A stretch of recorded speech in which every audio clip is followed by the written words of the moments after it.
لە دوای 10 ساڵ پشێوی و ناکۆکی سیاسی لایەنە دژبەیەکەکانی لیبیا بڕیاریاندا لە ژێر چەترێکدا کۆ ببنەوە و حکوومەتێکی ڕاگوزەری هاوبەش پێک بهێنن. لە سەرەم بابەتە ڕێکخراوی نەتەوە یەکگرتوەکان ڕێگەیان 21 کەس خۆیان بۆ پۆستی سەرۆکوەزیران و 24 کەسیش بۆ ئەندامەتی ئەنجومەنی سەرۆکایەتی لیبیا خۆیان کاندید کردووە.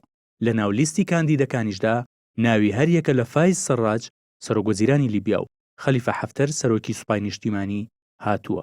ئاماژە بەوەش کراوە سەرجەم ئەو کەسانی خۆیان بۆ پۆستی سەرۆکوەزیران و ئەندامەتی سەرۆکایەتی کاندید کردووە بەڵێنیان داوە ڕێز لەو نەخشە ڕێگایە بگرن کە بۆ ئەنجامدانی هەڵبژاردنەکان لە لیبیا دانراوە. لە کاتێکدا دانووسانی نەتەوە یەکگرتوەکان لەسەر پرسی لیبیا بەرەو پێشچوونی بەخۆ بینیوە، لیبیەکان ترسیەوەیان هەیە ململانەکان بۆ پۆستەکانی حکوومەت دووبارە بێتە هۆی سەرهەڵدانی شەڕ و هەڵوەشانەوەی ئاگربەست کە بە شێوەیەکی گشتی لە مانگی تشرینی یەکەمی ساڵی ڕابردووەوە ڕاگەیەندراوە.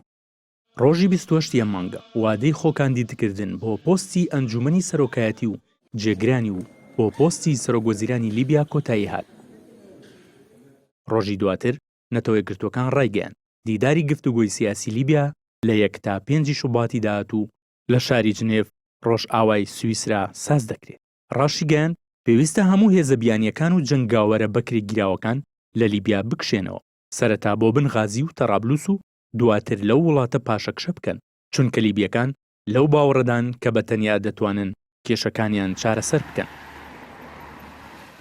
بڕیارە 24 مانگی 12 ساڵ هەڵبژاردننی سەرۆکایەتی و پەرلەمان لە لیبیا بەڕێوە بچێت، ئەوەش بە ئامانجی پێگەێنانی حکوومەتێکی هاوبەش و کۆتایی هێنان بە شەڕی ناوخۆی ئەو وڵاتە.